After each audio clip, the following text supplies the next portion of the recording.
சொல்லுங்கள். நிறைய கேள்விகள் வந்து ஐயா கிட்ட வந்து நீங்கள் கேளுங்க. என்ன வேணுமுன்னா கேள்வி பதில் சொல்கிறேன். வருஷம் வருஷம் என்ன ரேட்டும் வந்து ஏறிட்டே போகுது, என்ன இது தங்கம் வைரம் வாங்கிட்டு போயிடலாமே, இது ஆடா இல்லை என்னது இது அப்படின்னு சொல்லி என்கிட்ட கேட்குறாங்க. இப்போ நான் உங்ககிட்ட கேட்குறேன், அதுக்கான ஒரு பதில் சொல்லுங்கள். புதுசாக பண்ண ஸ்டார்ட் பண்ணுறவங்க, ஆமாம், ஒரு 20 குட்டி வேணும்னா நீங்கள் வாங்கி கொடுப்பீங்களா?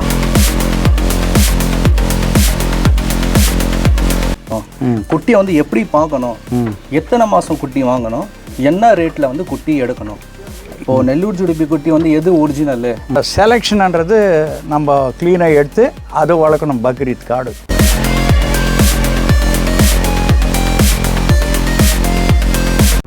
கண்டினியூவாக 5 நாள் லிவர் டானிக் போகணும். எத்தனை எம்எல் கொடுக்கணும் குட்டிக்கு? இப்போ ஒரு குட்டிக்கு வந்து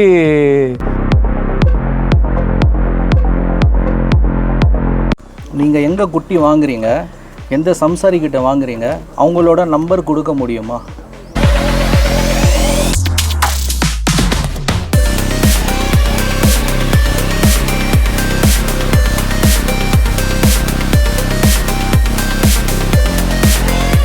இப்போ கண்ணால் பார்த்து நீங்கள் சொல்கிற விஷயம்லாம் வந்து அனுபவம் இருந்தால் மட்டும்தானே எடுக்க முடியும். ஆமாம், அதுதான் நான் கேட்குறேன். ஆடை ஃபஸ்ட் கிளாஸாக இருக்கும், பார்க்கறதுக்கு குதிரை மாதிரி வரும். அப்படி புதுசாக பண்ண ஆரம்பித்து அவங்களால விற்பனை பண்ண முடியலைன்னா உதவி பண்ணுவீங்களான்னு கேட்டிருக்காங்க. எம்பிபிஎஸ் படிச்சிருக்கிற கவர்மெண்ட் டாக்டர்கிட்ட தான் பண்ணணும். கற்றுக் கொடுக்குறேன்னாக்கா என் வேலை கூட செய்யிட்டு நானே சாப்பாடு போட்டு சரி இங்கே இருந்துக்கின்னு கற்றுக்குன்னு போட்டோம். தங்குறதும் பார்த்துப்பீங்களா? அதெல்லாம் நான் பார்த்துக்கிறேன்.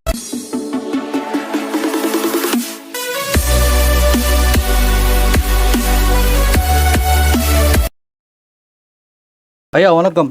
வணக்கம்பா. எப்படி இருக்கீங்க? நல்லா இருக்கிறேன் சார். 3 மாதம் முன்னாடி போட்ட வீடியோவுக்கு பார்த்தீங்கன்னா நிறைய பேர் வந்து கமெண்ட் பண்ணியிருக்காங்க. நிறைய கேள்விகள் வந்து ஐயா கிட்ட வந்து நீங்கள் கேளுங்க. என்ன வேணுமுன்னா கேள்வி பதில் சொல்கிறேன். சரி, ஓகே. இப்போ பார்த்தீங்கன்னா புதுசாக ஸ்டார்ட் பண்ணுறவங்க தான் அதிக லெவலில் வந்து கேள்விகளை வந்து உங்ககிட்ட கேட்க சொல்லியிருக்கிறாங்க. ரைட்டு, கேளு. சரிங்களா? இப்போது எந்த மாதத்தில் குட்டிங்க வாங்கணும், அப்புறம் எப்படி குட்டிங்களை வந்து பார்த்து வாங்கணும், சரிங்களா? இப்போது நெல்லூர் ஜுடிபி குட்டி வந்து எது ஒரிஜினலு, எது வந்து குவாலிட்டி வந்து கம்மியான குட்டி, அது எப்படி வந்து செலெக்ஷன் பண்ணணும், குட்டியை வந்து எப்படி பார்க்கணும், எத்தனை மாதம் குட்டி வாங்கணும், என்ன ரேட்டில் வந்து குட்டி எடுக்கணும், இது பற்றின வந்து தெளிவான கேள்வியை வந்து நீங்கள் ஐயா கிட்ட கேளுங்க அப்படின்னு சொல்லியிருக்கிறாங்க. இது பற்றின பதில் நீங்கள் சொல்லுங்கள். இப்போ கரெக்டான கேள்வி தான்.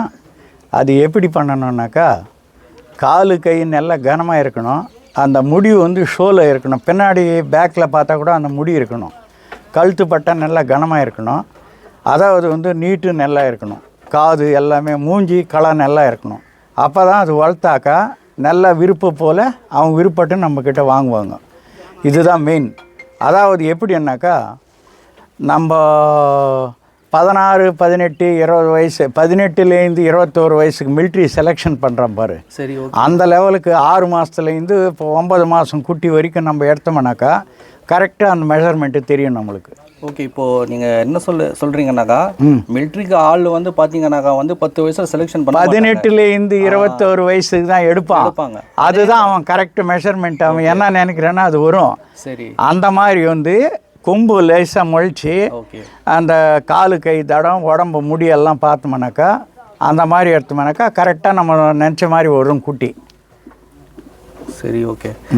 அப்படின்னா நீங்கள் சொல்கிறது வந்து 6 மாதத்துலேருந்து 8 மாதம், 6 மாதத்துலேருந்து 1 வருஷம் வரைக்கும் எடுக்கலாம். 9 மாதத்துலேருந்து 1 வருஷம் வரைக்கும் கரெக்டாக தெரிஞ்சிடும் அது அப்படி எந்த லெவலில் வருதுன்ட்டு. சரி சரி. சும்மா இளங்குட்டி எல்லாம் எடுத்தாக்கா 10ல் 4, 2 தான் தேலும். ஓகே. அது வந்து விருப்பப்பட மாட்டாங்க. அந்த செலெக்ஷன்ன்றது நம்ம க்ளீனாக எடுத்து அது வளர்க்கணும். பக்ரீத் காடு. சரி, இப்போது செலெக்ஷன் நீங்கள் 6லேருந்து 8 மாதம் 9 மாதம் சொல்கிறீங்க, சரிங்களா? என்ன ரேட்டில் எடுக்கணும் குட்டி? ஒரு 15லேருந்து 20 வரைக்கும் நம்ம வாங்கணுமானாக்கா, ஓகே, நம்ம வளர்க்குற கூலி அதெல்லாம் சேர்த்து ஒரு 40லேருந்து 50 வரைக்கும் விற்குது. அது போமா அவ்வளோக்கு? தாராளமாக போகுது. சரி, ஓகே. இப்போ குட்டியை வாங்கிட்டு நம்ம பண்ணைக்கு வந்துட்டோம் அப்படின்னாக்கா, பண்ணைக்குள்ளே வந்து எப்படி குளிப்பாட்டி தான் கொண்டு வரணுமா இல்லை எப்படி? பண்ணைக்குள்ளே வந்துடுச்சுனாக்கா ஆடு வந்து அலுப்பில் வரும். முதல்ல தண்ணி வச்சுட்டு அன்றைக்கி நம்ம பண்ணையில் கட்டக்கூடாது, தனியாக கட்டணும். மறுநாள் காலையில் ஆடு நல்லா குளிக்க வச்சு நல்லா காஞ்சிட்டு ஒரு 2 ஹவர் காஞ்ச பிறகு அப்புறம் எடுத்துன்னு வந்து நம்ம பண்ணையில் கட்டணும். சரி, இப்போது குட்டி வாங்கிட்டு வந்ததுக்கப்புறம் குட்டிங்களுக்கு வந்து நோய் எதுவும் வராமல் நம்ம எப்படி பார்த்துக்கணும்? 6 மாதத்துக்கு ஒரு மருந்து இப்போ குட்டி வந்து பண்ணைக்கு வந்ததுக்கப்புறம் என்ன மருந்து நம்ம ஃபஸ்ட்டு வந்து டிவார்மிங் கொடுக்கணும். டிவார்மிங்கா? ஓகே. அதாவது வந்து வயிற்றில் பூச்சி அதெல்லாம் இருக்கும், அவனுங்கெல்லாம் சரியாக கொடுத்திருக்க மாட்டாங்க. சரி, நம்ம மாதத்துக்கு ஒரு முறை அந்த டிவார்மிங் கொடுத்துட்டு அப்புறம் வந்து சரியாக தீனி எடுக்கலைனாக்கா கண்டினியூவாக 5 நாள் லிவர் டானிக் போடணும். கண்டினியூவாக? காலையில் 5 நாள் போட்டோம்னாக்கா தொடர்ந்து பசி எடுத்துக்கும், ஆட்டோமேட்டிக்காக ஃபுல்லாக சாப்பிடும். எத்தனை எம்எல் கொடுக்கணும் குட்டிக்கு? இப்போ ஒரு குட்டிக்கு வந்து ஒரு 15 எம்எல், நல்ல தடமாக இருந்தால் 20 எம்எல் கூட கொடுக்கலாம். அப்படியா? ஆனால் நிறைய பேர் வந்து 6 மாதம் குட்டிக்கு வந்து ஒரு 8 எம்எல் தான் கொடுக்கணும் சொல்கிறாங்க. இல்லை 10 எம்எல்லேருந்து 15 எம்எல் கொடுத்தா தான் அதுக்கு வரைக்கும். அப்படியா? அப்படின்னா ஒரு 100 கிலோ ஆடுக்கு எத்தனை எம்எல் கொடுக்கணும்? 100 கிலோ ஆடுக்கு வந்து 20 எம்எல் கொடுக்கணும். அப்படியா? இப்போ 6 மாதம் குட்டிக்கு 15 வரைக்கும் கொடுக்கலாம். 10 எம்எல்லேருந்து 15 வரைக்கும் கொடுக்கலாம். சரி, ஓகே. இப்போ வந்து புதுசாக பண்ண ஸ்டார்ட் பண்ணுறவங்க, ஆமாம், ஒரு 20 குட்டி வேணும்னா நீங்கள் வாங்கி கொடுப்பீங்களா? நம்மளால் முடியாது, நம்மளுக்கு எத்தனை வேலைங்க இது. ஐடியா சொல்கிறேன், அந்த ஐடியா வச்சு நீங்கள் வாங்கிக்கணும். சரி, ஓகே. இப்போது இன்னொரு கேள்வியும் கேட்டிருக்காங்க, என்னென்னா நீங்கள் குட்டி வாங்க போகும்போது கூட்டிகிட்டு போவீங்களா உங்கள் கூட? குட்டி நம்ம வரணும் இன்றைக்கி வந்தாக்கா நம்ம கூட கூட்டின்னு போகிறோம். அப்படியா? கூப்பிட்டு போவீங்க? சரி, ஓகே. அவன் டெல்லியிலேருந்து நம்ம இங்கேருந்து வரணுமானாக்கா அவனுக்கு நம்மளுக்கு கனெக்ஷன் எப்படி வரும்? இல்லை, அதான் கேட்டிருக்கிறாங்க கேள்வி. நம்ம போகிறோன்னா இன்றைக்கி அங்கேருந்தாக்கா நம்ம பார்த்து வாங்கி கொடுக்கலாம். தப்பு ஒன்றும் கிடையாது. சரி, இது எல்லாமே பார்த்தீங்கன்னாக்கா 3 மாதம் முன்னாடி வீடியோ, இதுக்கு முன்னாடி வீடியோ நீங்கள் பேசியிருந்தீங்களே, அதில் வந்த கேள்விகள் எல்லாம் தான் நோட் பண்ணிவிட்டு கரெக்டான கேள்வி தான் நீ கேட்குறது, செலெக்ஷன் கேள்வி. சரி, இன்னொரு கேள்வியும் கேட்டிருக்காங்க, என்னன்னாக்கா நீங்கள் எங்கே குட்டி வாங்குறீங்க, எந்த சம்சாரிக்கிட்ட வாங்குறீங்க, அவங்களோட நம்பர் கொடுக்க முடியுமா? எந்த சம்சாரிக்கிட்ட இல்லை, கூடூர் போனாக்கா லைன் எடுத்துக்க சொல்கிறாங்க, அது நம்மளுக்கு தேவையில்லாத விஷயம். பைரேட் பள்ளி போனோம்னாக்கா பழமநேர் பக்கத்தில் அவன் மேசி எடுத்துன்னு வர்றாங்க ஆடு. அது வந்து லைனாக இருக்கிறது இலசி வந்து அவ்வளோ இதுவாக வராது. அவன் மேசி நம்ம கையில் மேசி ஆடு லைனுக்கு வந்த பேருக்கு அந்த தான் வாங்கணும், அது சீக்கிரமாக குதிரிடும். சரி, அது நம்ம பின்னாடி ஒரு நல்லா ஆடு நல்லா குதிரிடும், சீக்கிரமாக டெவலப் ஆகும்.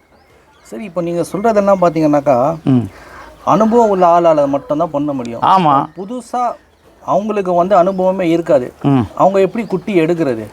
இதுதான் இந்த இது வச்சு எடுக்கணும். இந்த மாதிரி விஷயம்லாம் இருக்குது. இந்த மாதிரி காலு கை நல்லா இது. ஓகே. 10 குட்டி பார்த்தோம்னாக்கா அந்த இடுப்பு கை மேலே போட்டணும், கை இடுப்பு மேலே போட்டோம்னா முதுகு அகலமாக இருக்கணும். சரி, சரி ஐயா, இப்போ நீங்கள் சொல்கிறது எல்லாம் கரெக்டு. சரிங்களா? உங்கள் அனுபவத்தை வந்து நீங்கள் சொல்கிறீங்க, 40 வருஷம் மேலே அனுபவம். ஆமாம், நீங்கள் வந்து சொல்கிறீங்க. நான் என்ன கேட்குறேன்னாக்கா, எனக்கு எதுவுமே தெரியாது. சரிங்களா? இப்போ நான் உங்கள் வீடியோ பார்க்குறேன், எனக்கு வந்து ஆடு வளர்ப்பில் இன்ட்ரெஸ்ட் வந்துடுச்சு, நான் வந்து குட்டி எடுக்கணும். சரிங்களா? இப்போது நீங்கள் வந்து முதுகு நீளம் சொல்கிறீங்க, முடிவு சொல்கிறீங்க, அது எல்லாமே சொல்கிறீங்க, ஓகே. ஆனால் உங்களோட அனுபவத்துக்கு முன்னாடி எனக்கு ஒன்றுமே தெரியாது, நான் குட்டி எடுக்க முடியாதுல்ல. அது ப்ராக்டிக்கல் வேறு.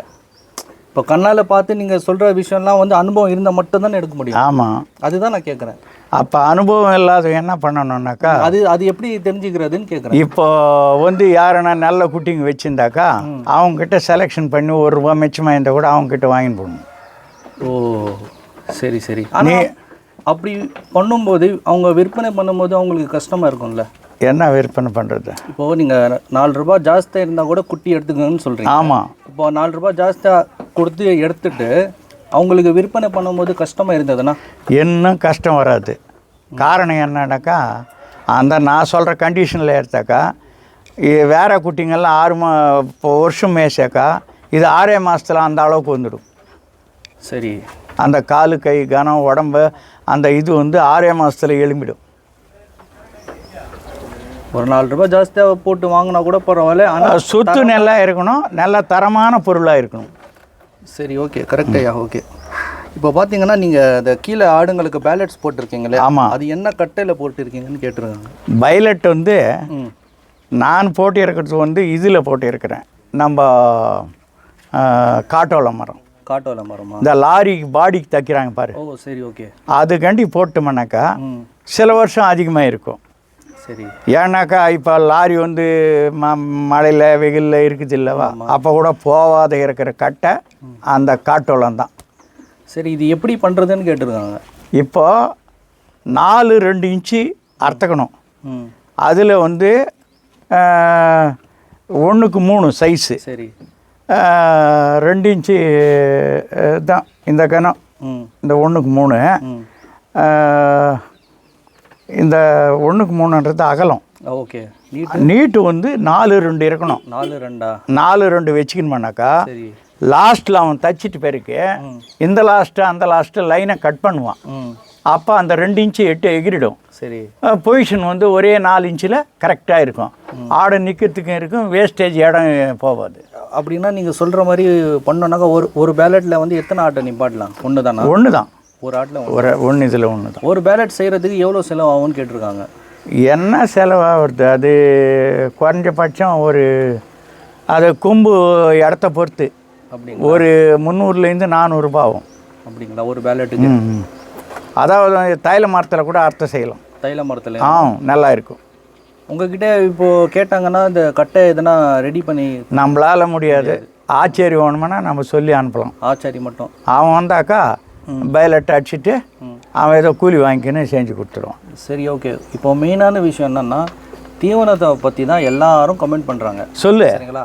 இப்போது புதுசாக ஆடு வாங்கிட்டு வந்ததுக்கப்புறம் ஸ்டார்டிங்கில் என்ன தீவனம் கொடுக்கணும், ஆடு வளர வளர வளர வெயிட் கெயின் ஆகும்ல, அதுக்கப்புறம் வந்து எப்படி தீவனத்தை என்ன மாற்றணும் அதை பற்றி கேட்டிருக்காங்க. ஃபஸ்ட்டில் வந்து ஆடு வந்து இந்த டீவார்மிங் எல்லாம் போட்டோம்னாக்கா சரி சாப்பிடணும் நல்லா. அப்போ காலையில் வந்து கள்ளக்குடி போடணும். இல்லைன்னாக்கா ரொம்ப நம்மளுக்கு பச்சை பல்லு இருந்தால் கூட மத்தியானம் 2 மணிக்கு 12லேருந்து 1:30 மணிக்குள்ளே இந்த மக்காசோளம் தூள் அடித்து போடணும். மழைக்காலமாக இருந்தாக்கா. இந்த வெயில் காலமாக இருந்தாக்கா கடலை புண்ணாக்கு போடலாம். இல்லைன்னா மக்காசோளம் தூள் அடித்து ஒரு 10 குட்டிக்கு 1 கிலோ மாவு அடித்து பிசைஞ்சு அந்த தண்ணி வச்சுன்னு போகணும். அது என்னத்துக்கு மக்காசோளம் வைக்க சொல்கிறேன்னாக்கா மழைக்காலம் கூட சளியும் பிடிக்காது, ஆடு கோல்டு எஃபெக்ட் ஆகாது, ஒரே ரேஞ்சில் எடுத்துன்னு வரணும் பாடி. நம்ம பிராய்லர் கோழிக்கு போடுறாங்க பாரு, அந்த மாதிரி ஒரு கணக்காக சளி கிளி பிடிக்காது, நல்லா இருக்கும். சரி. இப்போது ஆடு வளர வளர அதே தீவனத்தை கொடுத்தா வந்து வெயிட் ஏறலைன்னு நிறைய பேர் சொல்கிறாங்க. இப்போ புதுசு ஆரம்பித்தவங்களுக்கு இப்போது ஆடு வந்து நல்லா கனமாக இருக்கணும் அப்படின்னா என்ன தீவனம் கொடுக்கணும்? மெயின் தீவனம் என்னன்னாக்கா இப்போ கடலை பொட்டு வச்சுடுவாங்க சில பேர், ஒரு பொட்டு. அது இல்லாத நொய் பொட்டு வைக்கணும். நொய் பொட்டு வச்சுட்டு கோதுமையில கலக்கு போடணும். இன்னொன்று பச்சை பயிர் போடணும். அதை 3 போட்டோம்னாக்கா, அதாவது இன்னும் நல்ல டெவலப்மெண்ட் ஆகணும்னாக்கா நம்ம உழவில் வந்து ஒரு படி ஊற வச்சுட்டு அது ருப்பி வைக்கணும். பொற நீ தண்ணி நுர வரும், அந்த ஸ்மெல்லுக்கு ஆட்டோமேட்டிக்கு சாப்பிடும். அதாவது வந்து சும்மா ஆடே ஃபஸ்ட் கிளாஸாக இருக்கும், பார்க்கறதுக்கு குதிரை மாதிரி வரும். அப்படிங்களா? நீங்கள் சொல்கிற தீவனம் விரும்ப சாப்பிடுன்றீங்க. ஆட்டோமேட்டிக்காக ஒரு 2 நாள் வச்சோம்னாக்கா ஆட்டோமேட்டிக்காக நல்லா எடுத்துக்கும், சாப்பிடும். அந்த ஸ்மெல்லுக்கே எடுக்கும் அது. அப்படிங்களா? சரி. நீங்கள் வந்து என்ன லிவர் டானிக் கொடுக்குறீங்க, கால்சியம் கொடுக்குறீங்க, அதை பற்றி கேட்டிருக்காங்க. லிவர் டானிக்கா? லிவர் டானிக் வந்து டெஃபரோலி கொடுக்கலாம். சரி. அது இல்லாத போனாக்கா இன்னொன்று புரோடான் கொடுக்கணும். இன்னும் 2-3-4 ஐட்டம் இருக்குது. சரி ஓகே. அந்த 4 ஐட்டத்தில் மாற்றி கொடுக்கலாம். மாற்றி கொடுக்கணுமா? மாதமா இல்லை 2 மாதம் வருது? இல்லை லிவர் டானிக் வந்து அப்பப்போ நம்ம தீனி எடுக்கலைனாக்கா மாற்றி கொடுக்கணும். அப்படியா? நீங்கள் எப்படி டீவார்மிங் கூட நம்ம ஒரே இடத்துல கவர்மெண்ட் ஹாஸ்பிட்டலில் கொடுக்கறத ஊற்றக்கூடாது. சரி ஓகே. அப்பப்போ அதுக்கு மாற்றி போடணும். சரி. இப்போது நீங்கள் லிவர் டானிக் வந்து எப்படி கொடுக்குறீங்க, எத்தனை ml கொடுக்குறீங்க ஆடுங்களுக்கு? ஊசி எடுத்துக்கிறோம் இல்லவா, அதை ஊசிலேருந்து பாட்டில் இஷ்டுக்கிறோம். ஓகே. அது வேறு இடத்துல கொட்டினாக்கா மாடு கிடையாது, பெரிய வாய் கிடையாது, சின்ன வாய். சும்மா அது ஊசியில் தட்டி விட்டோம்னாக்கா உள்ளே போயிடும், வேஸ்டேஜே இருக்காது. எத்தனை நாளைக்கு ஒரு தடவை கொடுக்குறீங்க நீங்கள்? மாதத்தில் ஒரு வாட்டி டிவார்மிங்கு. ஓகே. சரி எடுக்கலைன்னாக்கா தீனி தொடர்ந்து 5 நாள் போடணும் லிவர் டானிக்கு. சரி. காலையில் சரி. போட்டு ஒரு 2-2.5 ஹவர் காயணும். அப்புறம் இது போட்டோம்னாக்கா கரெக்டாக இருக்கும். இப்போ மாதம் 5 நாள் தான் போடுவீங்களா? ஆமாம். அதுக்கப்புறம் போட மாட்டேங்க? தேவையில்லை. டெய்லி என்னத்துக்கு போடுறோம்? ஒரு நாள் விட்டு போடணும் அப்படியெல்லாம் தவறுது. அப்படிலாம் கிடையாதா? மேய்ச்சல் சாப்பிடாத இருந்தாக்கா தான் லிவர் டானிக்கிட்டிக்கு போகணும். அது இல்லை, சாப்பிட்டுச்சுன்னாக்கா அது அவசியம் இல்லை. நல்லா தீனி எடுத்து நல்லா ஆரோக்கியமாக இருக்கும் உடம்பு. இப்போ கால்சியம் எப்படி கொடுக்குறது? கால்சியம் வந்து நம்ம கொடுக்கணுன்னாக்கா அது அந்த இது எடுத்துன்னு வந்து நம்ம கொஞ்சம் கொஞ்சமாக ஊற்றி கூட வைக்கலாம். எத்தனை எம்எல் கொடுக்குறோன்னு கேட்குறேன். ஒரு சும்மா ஒரு 5 ml ஊற்றலாம். 5 எல்லாம் 15-20 தான் பெரிய ஆடுங்களுக்கு கொடுக்கணும். பெரிய ஆடுக்கு 20 ml கூட கொடுக்கலாம். சின்ன ஆடுங்களுக்கு ஒரு 10 ml கொடுக்கலாம். அது கால்சியம் கொடுத்தா தான் வந்து ஹேர் க்ரோத்லேருந்து கொடுக்குற தீவனம் வந்து பூஸ்டப் பண்ணுதுன்னு சொல்கிறாங்க. கால்சியம் கொடுத்தா என்ன ஆகுதுன்னாக்கா எலும்பெல்லாம் கொஞ்சம் பெருக்கும். எலும்பு பெருச்சுனாக்கா ஆடு இம்ப்ரூவ் வரும். அதாவது வந்து நல்ல க்ரோத் வரும். சரி சரி. இப்போது 20லேருந்து ஒரு 30 ஆடு வந்து வளர்க்க புதுசாக ஆசைப்பட்றாங்கன்னா, ஆமாம், அவங்களுக்கு வந்து எவ்வளோ விவசாய நிலம் இருக்கணும்னு கேட்குறாங்க. அவங்களுக்கு வந்து விவசாய நிலம்னாக்கா குறைஞ்சபட்சம் ஒரு 2 ஏக்கரா இது 1 ஏக்கரா வேணால் இருக்கணும். கொஞ்சம் விசிறாக இருந்தாக்கா இந்த கள்ளக்குடி அதெல்லாம் எவ்வளோ இருந்தாலும் நிலம் பத்தாது. அது நம்ம வேலைக்கு தான் வாங்கின்னு வந்து வச்சுக்கணும். இதில் வந்து மல்பரி செடி போடலாம். அதாவது வந்து கருகும் பில்லு கூட நம்மளுக்கு தண்ணி இருந்தாக்கா ஒரு கைனில் அப்படியே யூரியா போட்டுவிட்டு தண்ணி கட்டோம்னாக்கா நம்ம பில்லு அரைக்கிற மாதிரி வந்துடும். கைனி மாதிரி அரைத்த கூட போட்டுக்கலாம். சரி. இப்போது நீங்கள் அடர் தீவனம் கொடுக்குறீங்க, பசும் தீவனம் என்ன கொடுக்குறீங்க? பசும் தீவனமா? அதுதான் 2 மணிக்கு மேலே. இப்போது காலையிலே கள்ளக்குடி போடுறேன் இல்லவா, மத்தியானம் 1 மணிக்கு மக்காசோளம் தண்ணி வைக்கிறோம். 2 மணிக்கு மேலே சும்மா கொஞ்சம் பசுந்தீவனம் போடணும். அப்படிங்களா? 4 மணிக்கு தொட்டி வச்சுட்டா சரியா போகும். பசுந்தீவனம் என்னென்ன? அது மல்பரி கொடுப்பீங்களா? மல்பரி கொடுக்கலாம். நம்ம இது வேலி மசாலா கொடுக்கலாம். வேரப்பில் இருக்கிற பில்லு பிடிங்கி போடலாம். அவங்களுக்கு எது சாட்டிஸ்ஃபை இருக்குதோ அது போடலாம். இன்னும் மல்பரி போடலாம். அது அறியாத பசங்களாக இருந்தாக்கா அது கட் பண்ணி திரும்பி கட்டி மேலே தொங்க விடுவாங்க. இப்போ சில பேர் வயசானவங்களால் முடியாதது. அதனால் எதனா வேரப்பில் பில்லு கருகும் பில்லு அது போடலாம். சரி. ஓகே. இப்போ வந்து புதுசாக பண்ண ஆரம்பித்து அவங்களால விற்பனை பண்ண முடியலைன்னா உங்களுக்கு ஃபோன் பண்ணி விற்றுட்டாங்கன்னு சொன்னால் நீங்கள் உதவி பண்ணுவீங்களான்னு கேட்டிருக்காங்க. உதவி பண்ணுறதுக்கு ஒருத்தன் காசியில் இருப்பான், ஒருத்தன் ராமேஸ்வரத்தில் இருப்பாங்க. சரி. எல்லாருக்கும் நம்மளால் உதவி பண்ண முடியாது. இப்போ லோக்கலில் வந்து அவங்கவுங்க பொருள் இருந்தாக்கா அவங்கவுங்க இடத்துல மசீது இருக்கும், இல்லை கேட்டே கசாய் கடை இருக்கும். ஒரு ஊரில் அவங்களுக்கு இந்த மாதிரி ஆடு இத்தின்னு இருக்குது. மசீதில் போனாக்கா சாமி கும்பிட்டுட்டு வெளியில் வர்றாங்க. அந்த மாதிரி நேரத்தில் ஆனால் இந்த மாதிரி கீதுன்னு சில பேருக்கு சொன்னாக்கா அவங்களே அனுப்புவாங்க. ஆடு இருக்குதான் பல நாள்து வாங்கிக்கப்பான்னு சொல்லிட்டு. அப்படி வேலை போகலன்னாக்கா நம்ம கசாய்க்கு ஓட்டி விற்றுட வேண்டியது தான். கசாய்கிட்ட வந்து போன வருஷம் நீங்கள் சொன்னது வந்து நான் நோட் பண்ணி நான் மேக்ஸிமம் விசாரித்த வரைக்கும் எனக்கு தெரிஞ்சு 1000 ரூபாய்க்கு கிலோவுக்கு வந்து எனக்கு தெரிஞ்சு யாரும் எடுக்கலை, நான் பார்க்கல. 1000 ரூபாய் கறி விற்கிறாங்க, வாங்குறவங்க எங்குமே இல்லையே. வாங்குறவங்க வந்து 750லேருந்து 800 வரைக்கும் வாங்குவாங்க. அப்படியா? நான் பார்த்தது வரைக்கும் வந்து 550 ரூபா வரைக்கும் உயிரடைக்கு வந்து வாங்குறாங்க. அதுக்கு மேலே நான் எங்கேயுமே பார்க்கலையே. ஆட்டோமேட்டிக்காக எல்லா சந்தையிலையும் எவனும் கண்ணு மூடிக்கின்னு இருக்கிறது இல்லை. ஒரு கிலோ மேலே 100 ரூபா வந்தால் கூட ஒரு ஆடு அறுத்தாக்கா 2000 ரூபா வருது. அவ்வளோதான் அங்கே மார்ஜின் நிற்கும். சரி. 550கெல்லாம் யாரும் கிலோ கொடுக்க மாட்டாங்க. லைவ் வெயிட்டே ஆடு லைவ் வெயிட் சொல்கிறேன். லைவ் வெயிட் வந்து 350லேருந்து 400, அதுக்கு மேலே எடுக்க மாட்டாங்க. டவுன்காரன் எவனா இருந்தால் 450 எடுப்பான். சரி. அவ்வளோதான். 450னாக்கா 900 கிலோ நிற்கும். அவனுக்கு மார்ஜின் ஒரு 100 நிற்கும் மெட்ராஸில் விற்கிறவனுக்கு. இல்லையா? இப்போ நான் என்ன கேட்குறேன்னாக்கா சேலு கசாப் கடை சொன்னீங்களே, கசாப்காரங்க வந்து 1000 ரூபாய்க்கு வந்து கறிக்கு வந்து கறி மதிப்புக்கு வந்து நீங்கள் எடுக்கிறாங்கன்னு சொன்னீங்க ஆடு. ஆமாம், நான் அது கேட்குறேன். அது வந்து 1000 ரூபாய்க்கு வந்து எனக்கு தெரிஞ்சு யாரும் எடுக்கலையே. தெரிஞ்சு யார் எடுக்கலன்னாக்கா அவன் என்ன பண்ணுறான்னாக்கா இது ஒன்று எடுப்பான், 4 பட் ஆடு பொட்டாடு பிடிச்சி அது கலக்கு போட்டு விற்றுடுவான். அதனால் அது கம்மி ரேட்டில் எடுத்து இது ஒன்று ஜாஸ்தி எடுத்து கலக்கு போட்டுடுவான். பேலன்ஸ் பண்ணிவிடுவான் சொல்லுவாங்க. அவங்க பேலன்ஸ் பண்ணுறதுக்கு அவங்களால முடியும். சரி, ஓகே ஓகே. சரியா. இப்போது இன்னொரு விஷயமும் வந்து நான் ஒரு 3 வருஷமாக பார்த்தது. கேளு, உனக்கு என்ன 3 வருஷமாக நான் பார்த்ததில் என்னென்னா, இது வந்து ரொம்ப ரொம்ப கம்மியான பேர் தான் ஆடு வந்து வளர்க்குறாங்க. சரிங்களா? பக்ரீத்துக்கு வந்து 80% வரைக்கும் நான் பார்த்த வரைக்கும் மேய்ச்சல் ஆடுங்க வாங்குறாங்க. ஒரு 20% வரைக்கும் பார்த்தீங்கன்னா நம்ம பண்ணை ஆடுங்க வாங்குறாங்க. இது வந்து வளர்க்குறதும் கஷ்டம். சரிங்களா? இது செலெக்ஷன் பண்ணி கொண்டு வந்து ஒரு வருஷம் வளர்த்து அதுக்கப்புறம் சேல்ஸுக்கு போகுது. சரிங்களா?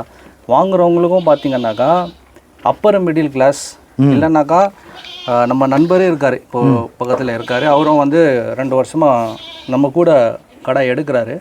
அவர் வந்து ஒரு வருஷம் காசு சேர்த்து வச்சு 70,000 80,000 அந்த மாதிரி எடுக்கிறார். சரிங்களா? இப்போது புதுசாக பண்ண ஆரம்பிக்கிறவங்க வீடியோ பார்த்து ஆசைப்படுறாங்க. சரிங்களா? ஆனால் அவங்களுக்கு வந்து இதில் வந்து விற்பனை வாய்ப்பு வந்து அந்த அளவுக்கு இல்லை. நான் 3 வருஷமாக பார்த்த வரைக்கும் இந்த தொழிலில் சொல்கிறேன், மேய்ச்சலுக்கு வந்து ஆடு வளர்க்குறாங்கல்ல, அதாவது பரன் போட்டு வளர்க்குறாங்க. இப்போ 3 மாதத்துலேயே ஒரு கடாக்கு வந்து ஒரு 1000 ரூபா வச்சு 50 கடை வளர்த்தாங்கன்னா 50,000க்கு விற்றுறாங்க. ஆனால் இதில் ஒரு வருஷம் உழைச்சி அவங்களுக்கு வந்து விற்பனை வாய்ப்புன்னு பார்த்தீங்கன்னாக்கா, நான் இந்த 3 வருஷத்தில் நான் க்ளோஸாக ஃபார்முக்கெல்லாம் விசிட் பண்ணுறேன். இதில் பார்த்த வரைக்கும் ரொம்ப ரொம்ப கம்மியான பேருக்கு தான் சந்தோஷமாக வந்து விற்கிறாங்க. மற்றவங்களுக்கெல்லாம் வந்து கடுமையாக இருக்குது. ஏன்னா வாங்குறவங்களுக்கும் ஒரு பக்கம் கஷ்டம் இருக்குது, இன்னொரு பக்கம் பார்த்தீங்கன்னா விற்பனை பண்ணும்போது அவங்களுக்கும் பார்த்தீங்கன்னாக்கா விற்பனை வாய்ப்பு வந்து இல்லை. அது எப்படி தெளிவான பதில் கொஞ்சம் தெளிவான பதில் எப்படின்னாக்கா, இப்போது 20-30 கடை இருக்குதுன்னாக்கா ஒரு 5 குட்டி 6 குட்டி 7 குட்டி நல்லா டாப் ரேட்டில் போகும். அதுக்கு அப்புறம் வர்றது ஒரு 3/4 ரேட்டு விற்கும். அதுக்கு அப்புறம் இருக்குது ஒரு 50 ரேஞ்சில் ஏறக்குறைய போகும். அவனுக்கு இப்போ ஆண்டவன் எவ்வளோ கொடுத்துருக்குறான் அவனோட வசதி தகுந்த மாதிரி கம்மி ரேட்டில் வந்து இருக்கிறோம், கம்மி ரேட் பிடிச்சிக்கிட்டோம். ஹை பட்ஜெட்டில் பிடிக்கிறவனுக்கு ஹை பட்ஜெட்டில் பிடிக்கும். இன்னொரு விஷயம் என்னன்னாக்கா, பெரிய ஆடு வாங்குறவன் வந்து பெருசு தான் வாங்குவான். ஆமாம். சின்ன ஆடு வந்து அவன் பெருசுக்கு போக மாட்டான். அவன் ரேஞ்சுக்கு தகுந்த மாதிரி ஆண்டவன் அவங்களுக்கு என்ன கொடுக்குறானோ அந்த மாதிரி வாங்குவாங்க. அவங்க மனசில் பொறுத்து மொத்தம் எல்லாம் விற்காது ஒரே ரேட்டு. இப்போ நம்மக்கிட்ட 30 கடை இருக்குதுன்னாக்கா 30 லட்ச ரூபாய் விற்க முடியாது.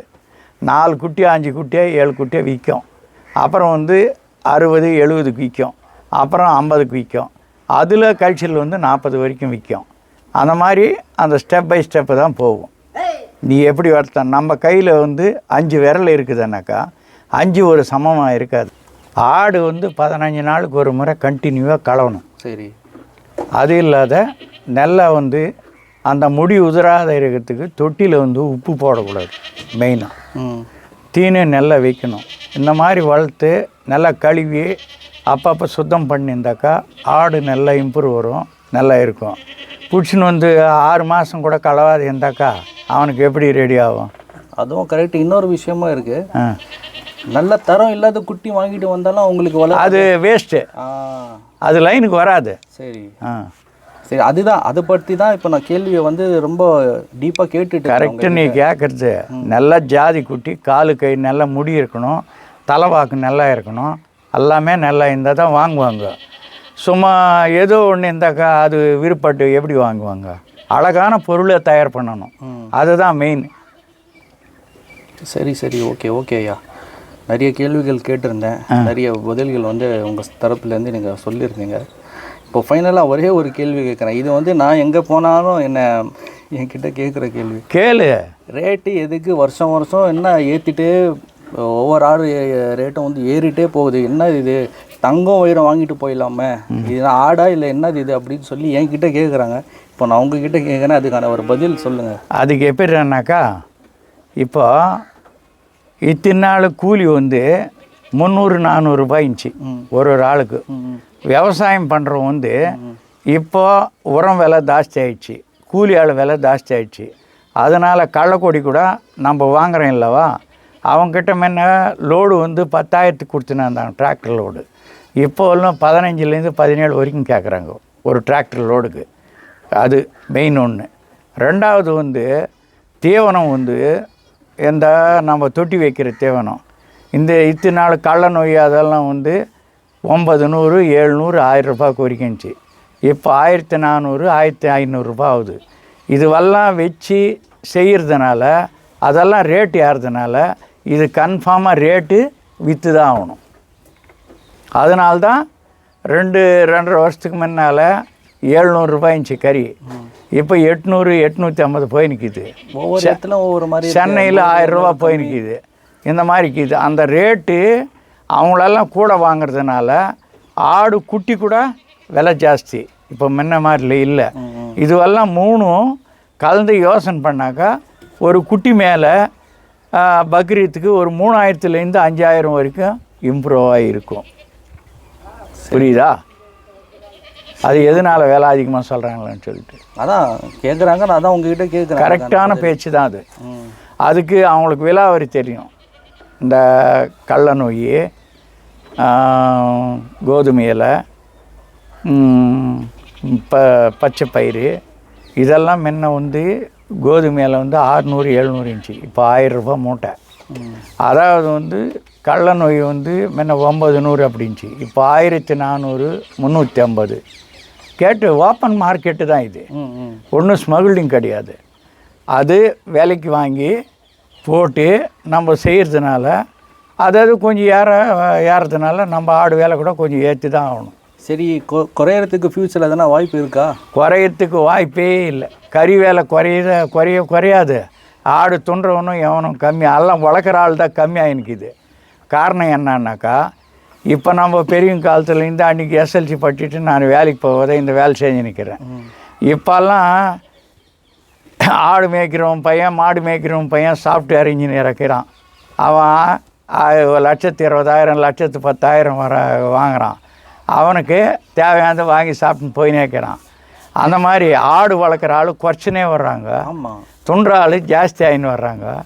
அதனால் ரேட்டு குறையறதுக்கு 99% சான்ஸே கிடையாது. சரி, ஓகே. ஆனால் நீங்கள் சொல்கிறது ஓகே. பட் என்ன இருந்தாலும் இந்த ஃபேன்சி ஷிப்பு, அதாவது கை வளர்ப்பு ஆடுங்க, இது வந்து ஒரு விதமான எப்படி சொல்கிறதுன்னா கடுமையான ஒரு இதுவாக தான். ஆமாம்.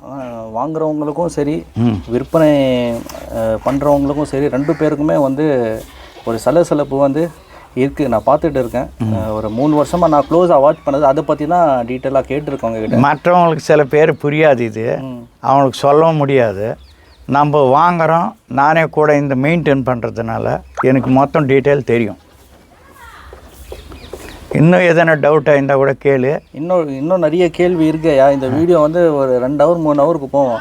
இனிஷியலாக நான் அப்படியே இந்த லூஸ் மென்ஷனை சில பேருக்கு ஆடுக்கு வந்து 6 மாதத்துக்கு ஒரு வாட்டி இந்த இன்ஜெக்ஷன் போடணும். ஓகே. தடுப்பூசி. சரி. அது போட்டாக்கா இந்த கோமாரி இந்த மாதிரி நோய் எல்லாம் வந்து அட்டாக் ஆகாது. அது வேக்சின் பண்ணிடணும். அது யார் உதவாத ஆளுக்கிட்ட எல்லாம் பண்ணக்கூடாது. சரி. நான் எம்பிபிஎஸ் படிச்சிருக்கிற கவர்மெண்ட் டாக்டர்கிட்ட தான் பண்ணணும். அவருக்கு தான் அந்த தோல்லவே மிளகா பிடிச்சி ஊசி போடுவார். இந்த தெருவில் இருக்கிற பசங்க ஊசி போடுற மாட்டுக்கு சென ஊசி போடுறோன்னெல்லாம் வச்சு போட்டாக்கா அது யூஸ் ஆகாது. ஒரு முக்கியமான விஷயம் சொல்லியிருக்கீங்க நீங்கள். ஆமாம், ரொம்ப முக்கியமான விஷயம் அது. கைஸ், ஐயா சொன்ன விஷயம் பார்த்துக்கோங்க. யாருன்னா புதுசாக ஸ்டார்ட் பண்ணுறவங்களாம் இருக்கட்டும், இல்லை ஆல்ரெடி ஃபார்ம் இருக்குன்னா வேக்சின் வந்து டாக்டரை வச்சு பண்ணுங்க. ப்ராப்பராக ப்ரொசீஜராக. ஒவ்வொருத்தன் எனக்கே தெரியும்னு சொல்லி அவனே போட்டுடுவான். அது அந்த நரம்பில் எங்கன மாட்டிக்கிச்சனாக்கா ஆடு உடந்த போடும் இதுவாகிடும். சரி. டாக்டர் அண்ணாக்கா ஒரு எம்பிபிஎஸ் கோர்ஸ் படித்து வெட்டினரி டாக்டரு, அவர் கரெக்டாக செய்வார். அவருக்கு எத்தனை எம்எல் போடணும், என்ன செய்யணும்னு தெரியும். அது வந்து அந்த தடுப்பூசின்றது தோல்லவே போடணும். மிளகா கொஞ்சம் செதையில் போட்டால் கூட அடி வாங்கிடும். இதெல்லாம் சில விஷயம் இருக்குது, எல்லாமே நம்ம செய்ய முடியாது. சரி, ஓகே ஐயா. ஒரு கேள்வியும் இருக்குது. என்னென்னா, உங்ககிட்ட வந்து பண்ணையில் வந்து 2 மாதம் வேலை செஞ்சு இது எல்லாமே வளர்ப்பு முறையை வந்து கற்றுக்கலாமா, முடியுமா? நீங்கள் வேலை தருவீங்களான்னு ஒருத்தர் கேட்டிருக்காரு. வேலை தர்றது ஒன்றும் இல்லை. அவங்க வந்து ஒரு 2 நாளைக்கு பார்த்தா கூட ஈஸியாக கற்றுக்குன்னு போயிடலாம். நான் கற்றுக் கொடுக்குறேன். கற்றுக் கொடுக்குறீங்க? ரைட்.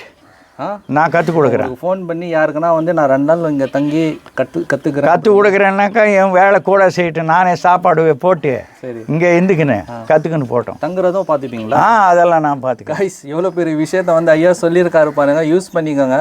இன்ஷால்லா நானும் ஃப்ரீயாக இருந்தேன்னா எனக்கும் கற்றுக்கிற ஆசை இருக்குது. நம்ம நண்பராக சிரிக்கிறாரு. அவர் கூட நானும் 2 நாள் வந்து ஐயா கூட கற்றுக்கிறேன் இன்ஷால்லா. சரியா ரொம்ப நன்றி. நிறைய கேள்விகள் கேட்டிருந்தேன், பரவாயில்ல.